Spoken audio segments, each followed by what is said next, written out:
हाँ जी, तो फिर अब हम लोग कुछ और डाउट डिस्कस कर लेते हैं। जैसे कुछ स्टूडेंट्स के नाम में थोड़ी बहुत गलती है, ठीक है।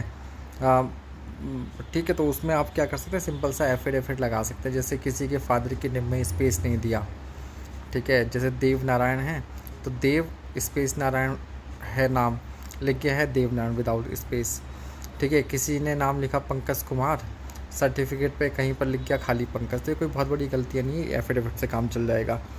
फिर कुछ स्टूडेंट्स को यूनिवर्सिटी के नाम में दिक्कत आ रही है कि सर UPTU AKTU ये सारा चक्कर है। तो देखो, सब जानते हैं UPTU AKTU सेम है, तो दोनों में से आप कोई भी सिलेक्ट कर सकते हैं जो भी नाम वहाँ पर गिवन है। बट स्टिल अगर आप ऐसा नहीं करना चाहते तब भी एक दूसरा ऑप्शन वहाँ पर है कि अदर्स का ऑप्शन दिया होगा, तो आप अदर्स को सेलेक्ट करके जो भी आपके डिग्री पर यूनिवर्सिटी का नाम लिखा है उसको आप वहाँ पर छाप सकते हैं, लिख सकते हैं, ठीक है।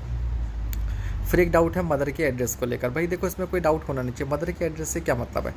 बेसिकली हम लोग ये मान के चलेंगे 99.999% केसेस में अपने इंडिया में तो मदर फादर एक साथ ही रहते होंगे, है ना। बहुत कम केसेस होंगे जहाँ पर किसी विशेष परिस्थिति में अलग रहते हों, ठीक है। तो वैसे तो फिर पेरेंट्स का एड्रेस एक ही होगा, जो मम्मी का एड्रेस है वही पापा का एड्रेस है। अगर यहाँ पर मम्मी का एड्रेस अलग से मांगे इसका मतलब क्या है कि मम्मी के पेरेंटल साइड का, मतलब आपके नाना जी का एड्रेस यहाँ पर मांगा जा रहा है। मम्मी का बर्थ प्लेस क्या है, ठीक है वो।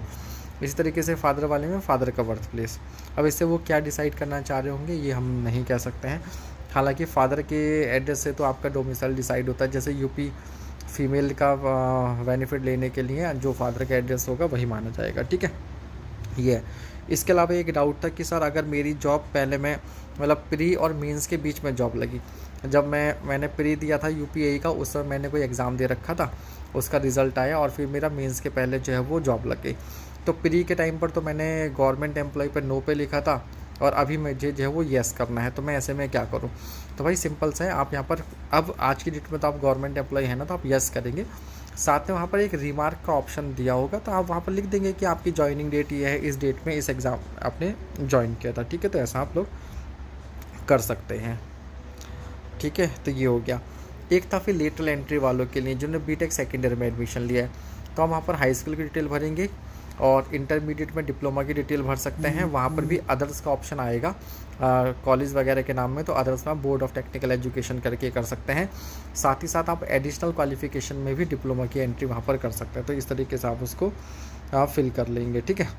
तो ये आपके मैक्सिमम डाउट्स हो गए। इसके अलावा भी एक स्किल्ड प्लेयर का एक और दिक्कत है लोगों को कि जानकारी के अभाव में स्किल्ड प्लेयर पहले भर दिया था। तो भैया आप क्या कर सकते हैं, आपके पास एक यही ऑप्शन है कि आप ज़्यादा से ज़्यादा मार्क्स लेकर आएँ। चलो इसको थोड़ा सा मैं अगले वाले वीडियो में डिटेल में बताता हूँ।